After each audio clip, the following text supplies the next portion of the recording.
आज 15 जून 2025 उत्तर प्रदेश में पुलिस भर्ती के लिए एक महत्वपूर्ण दिन रहा है। लखनऊ के डिफेंस एक्सपो ग्राउंड में एक भव्य समारोह में 60,244 नवचयनित पुलिस कांस्टेबलों को नियुक्ति पत्र वितरित किए गए। मुख्य अतिथि केंद्रीय गृह मंत्री अमित शाह और उत्तर प्रदेश के मुख्यमंत्री योगी आदित्यनाथ इस कार्यक्रम में मौजूद रहे और उन्होंने चयनित अभ्यर्थियों को नियुक्ति पत्र सौंपे।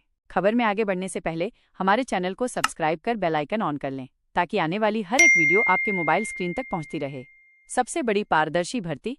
केंद्रीय गृह मंत्री अमित शाह और मुख्यमंत्री योगी आदित्यनाथ दोनों ने इस भर्ती को प्रदेश के इतिहास की अब तक की सबसे बड़ी और पारदर्शी पुलिस भर्ती बताया। उन्होंने जोर देकर कहा कि ये भर्ती बिना किसी खर्ची, पर्ची या सिफारिश के केवल योग्यता के आधार पर पूरी हुई है। मेरे सामने 60,244 युवा बैठे हैं। मैं उनके सामने हिम्मत से कह रहा हूं, किसी को एक काने पाई की भी रिश्वत किसी को देनी नहीं पड़ी है। ये पारदर्शिता के साथ भर्ती हुई। ना खर्ची, ना पर्ची, सिफारिश से भी नहीं, जाति के आधार पर भी नहीं और भ्रष्टाचार से भी नहीं, योग्यता के आधार पर 48 लाख एप्लीकेशन में से आप सब आपकी योग्यता के आधार पर आए हैं। टेक्नोलॉजी का उपयोग। भर्ती प्रक्रिया में पारदर्शिता सुनिश्चित करने के लिए हाईटेक तकनीक का इस्तेमाल किया गया, जिसमें दस्तावेज सत्यापन (डीवी), शारीरिक मानक परीक्षण (पीएसटी) और दौड़ (पीईटी) के लिए आरएफआईडी तकनीक का उपयोग शामिल है। महिला सशक्तिकरण। कुल 60,244 कांस्टेबलों में से 12,048 महिला रंगरूट भी शामिल हैं, जो महिला सशक्तिकरण की दिशा में एक महत्वपूर्ण कदम है। कानून व्यवस्था पर जोर। गृह मंत्री अमित शाह ने अपने संबोधन में उत्तर प्रदेश में कानून व्यवस्था की स्थिति में सुधार और इसे दंगा मुक्त बनाने में पुलिस की भूमिका पर प्रकाश डाला।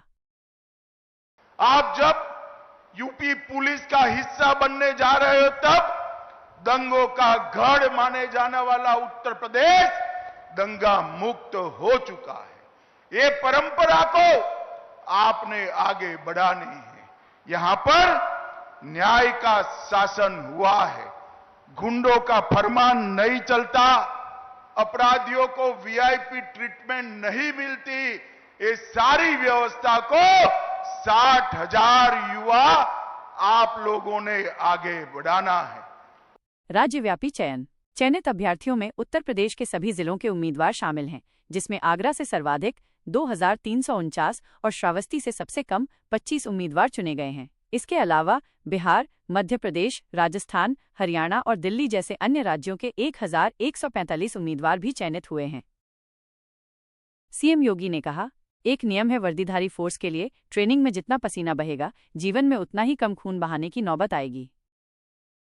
मैं आज के इस अवसर पर इन सभी नौजवान साथियों से कहूंगा, याद रखना, एक नियम है वर्दीधारी फोर्स के लिए, ट्रेनिंग में जितना पसीना बहेगा, जीवन में उतना ही कम खून बहाने की नौबत आएगी। रोजगार का महाकुंभ। इस आयोजन को रोजगार के महाकुंभ के रूप में भी संदर्भित किया गया है, जहां भीषण गर्मी के बावजूद बड़ी संख्या में अभ्यर्थियों और उनके परिवारों की उपस्थिति ने अनुशासन और प्रशासनिक क्षमता का प्रदर्शन किया। यह भर्ती प्रक्रिया 48 लाख से अधिक आवेदनों के साथ शुरू हुई थी और अंततः 13 मार्च को 60,244 चयनित अभ्यर्थियों की अंतिम सूची जारी की गई थी। आज के कार्यक्रम में उन सभी सफल अभ्यर्थियों को उनके नियुक्ति पत्र प्रदान किए गए, जिससे उनके सपनों को उड़ान मिली। Anoop Singh, bureau report, the Rashtrotthan media.